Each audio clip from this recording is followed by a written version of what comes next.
We're going to give you the latest update on the tropics. Today is Sunday, September 20th, and this is as of the latest of the 8 a.m. advisories from the National Hurricane Center. We're continuing to watch Tropical Storm Beta as it nears the Gulf Coast, a different part of the Gulf Coast, but I'll have all the latest on that in just a second. An overview of the tropics right now. Things are pretty active. We're still seeing Hurricane Teddy making its trek farther northward.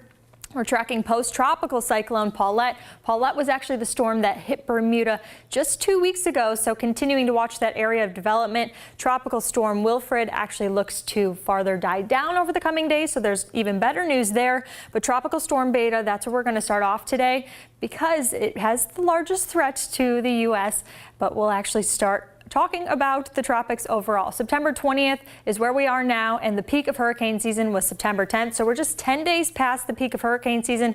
But take a look when that season ends, November 30th. We've got a while to go. Things are starting to die down, at least for now. In terms of that 5-day outlook, we're seeing a little bit less activity that we're watching overall, but still keeping our eyes peeled because things can change. We finished the Atlantic hurricane season names that were already given to us, so we already made it all the way past W, and we're into the Greek alphabet. This has only ever been done once on record, and that was back in 2005. We already had Alpha that actually made itself known to parts of Portugal, so very far away from the U.S., but Beta here a little bit closer to home. Some perspective on Beta as well as Hurricane Teddy out there. We've got hurricane hunters investigating both of those areas right this very second. This is a loop over the past 6 hours, so they're out there investigating this morning, but I want to turn our attention to Beta. Right now, a tropical storm, and things have changed over the past 24 to 48 hours, even with this forecast track. This was actually as of daybreak yesterday, so yesterday morning, very early on Saturday, September 19th. This was actually expected to make landfall as a Category 1 hurricane. Things have changed. Now it looks to make landfall as a tropical storm, but nonetheless, this is going to be an impactful storm to the coast of Texas and even into parts of Louisiana.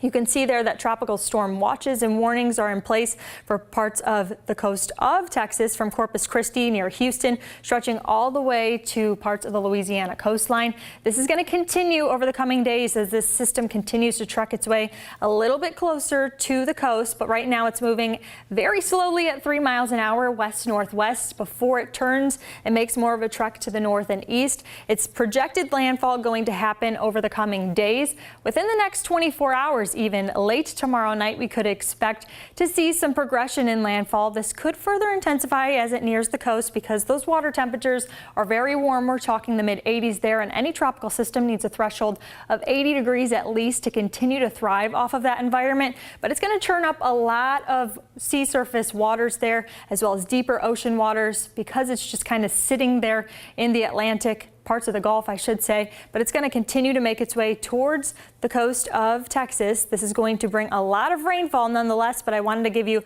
a little bit of a look just as to where it's going to make landfall. Right now, just south of Galveston, not too far from Corpus Christi, a little bit farther north. So smack dab in the middle of those two cities is where we're looking to see this tropical storm make landfall.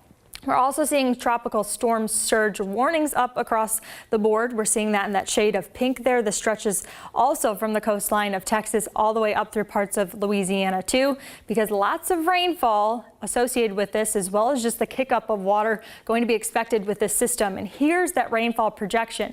Like I mentioned, it's just sitting there in the Gulf of Mexico churning up some water, but this is a thunderstorm. It's not as organized as what we would categorize a hurricane as. When we see an eye, we're not seeing any of that very defined organization with this system, but it's going to kick up a lot of water in terms of rainfall. So check out some of these totals. You're seeing those green swatches. Those are some of those lesser totals within this mix, but those brighter colors, those pinks, those reds, those oranges, those are some of those areas that are going to see the most rainfall with the system. And it's not only going to stretch near parts of Louisiana, even New Orleans seeing a lot of rain. It's going to stretch even farther back inland near Dallas, and this is going to continue as it works its way as a tropical depression near parts of Mississippi, even near Tennessee, near Memphis. Going to see a lot of rainfall from this. Almost 7 inches going to be reported in New Orleans. We could see locally heavier totals and higher totals in some spots. Now I want to turn your attention to Hurricane Teddy right now out in the Atlantic, very far away from us on the eastern seaboard, but it's going to kick up some of our surf as well as that threat for higher rip currents over the coming days because it's not too far from Bermuda right now. but it was actually not too long ago a Category 3 hurricane, and now it has subsided into a Category 2 hurricane, so not a major hurricane at this very moment, but still a lot of strength with the system. It's going to continue working its way farther west-northwest at this exact moment. It's moving at 12 miles an hour, so this one has a little bit more speed in terms of its movement than Beta does, but it's still moving pretty slowly, going to near Bermuda over the coming 24 hours as well, before approaching more of Nova Scotia and even other parts of Canada over the coming days. You can see that poses no threat to us here in the U.S. on the eastern seaboard, but also going to bring loads of rainfall to Nova Scotia as well as Newfoundland over the coming days too. There's a look at Tropical Storm Wilfred. This one expected to fizzle itself out over the next 24 hours too. This is by Monday 2 a.m. We're seeing tropical depression status, and on Tuesday still holding true to that. So this is going to be expected to fizzle out this very far away from us too. Not too far from the Cape Verde Islands. That's right off the coast of Africa. We're continuing to watch, though, two areas of tropical development. This is actually post-tropical cyclone Paulette. Like I mentioned, Paulette was that system that made direct landfall to Bermuda. So this is still the remnants of that churning its way not too far from Morocco. In general, a moderate chance of development over the next 2 to 5 days with this system. And we're watching one more, this area of low pressure, a very small area. This brought some rainfall to parts of Florida. This is just sitting right off the coast right here. You can see that on tropical satellite there, but this lower chance of development, this low pressure system has about a 10% chance over the next 2 to 5 days. So we'll keep our eyes posted to this, but we're also seeing a larger system sweep across the United States too that may draw this a little bit further out. No harm to us too, but we'll keep you posted on any changes here. Of course, you can ask us all of your questions on social media. If you aren't already posting in the comments, feel free to hit that subscribe button and like button too.